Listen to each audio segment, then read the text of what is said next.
안녕하세요. 텍차노 제이크입니다. 자, 갑작스럽게 긴급 진단이라는 썸네일과 제목으로 어그로를 좀 끌었습니다. 가장 지금 갑자기 핫한 이슈가 됐죠. 특정 대선 후보에게 살해 협박이 나왔는데, 그쪽의 선대위원회에서 말을 하기로는 2km까지 쏠 수 있는 괴물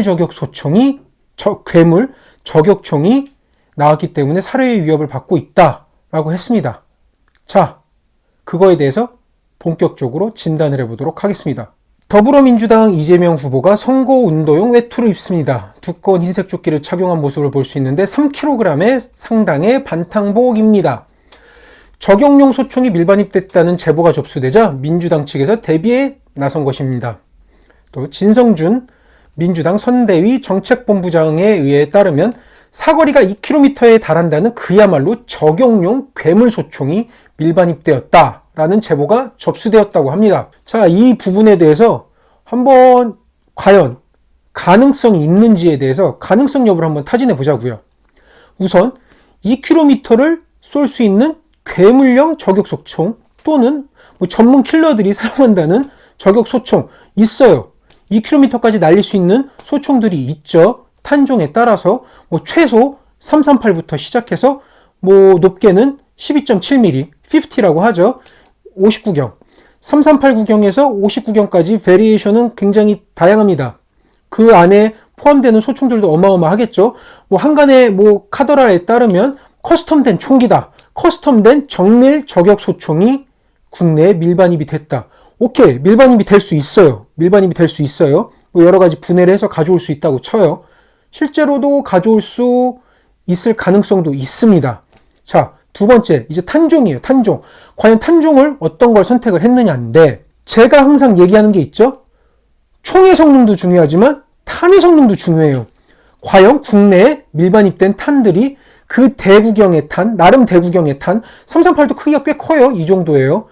338부터 시작해서 300 노르마 아니면 여러 가지 하이브리드 탄종들이 있을 수도 있고 아니면 완전히 대물 저격총처럼 12.7mm의 저격탄을 할 수도 있는데 그 탄들도 오케이 수입됐다고 쳐요.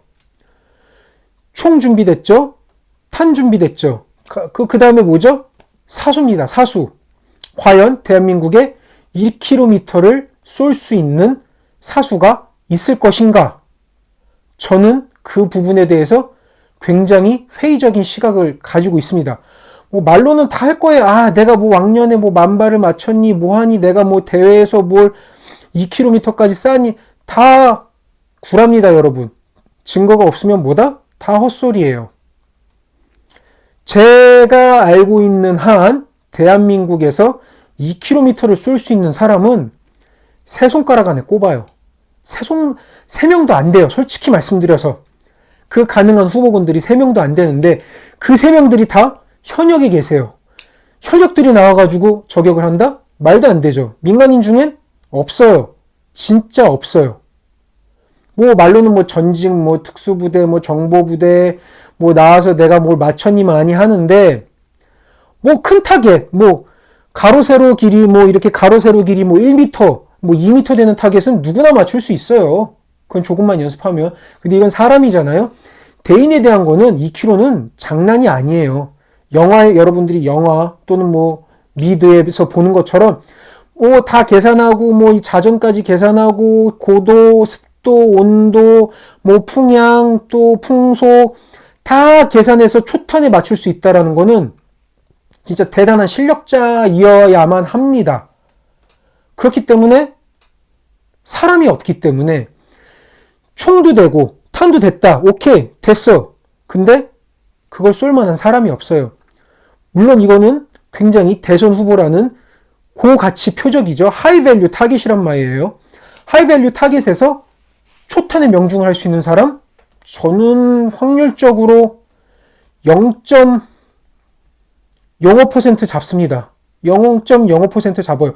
물론 그 0.05%의 확률로 맞출 수도 있지 않냐? 이게 확률과 이론상의 문제와 실제상의 문제는 전혀 다른 문제입니다. 실전은 말 그대로 실전이에요. 초탄에 못 맞췄어. 차탄. 과연 성공할 수 있을까요? 초탄에 빗나갔는데 그때 초탄이 빗나가는 순간 바로 그 대선 후보를 감싸고 있는 경호 인력들이 대피를 할 텐데 그러면 고정 타겟에서 이동 타겟이 된단 말이에요. 이동 타겟을 쉽게 쏠 수 있느냐? 쏠지 못해요.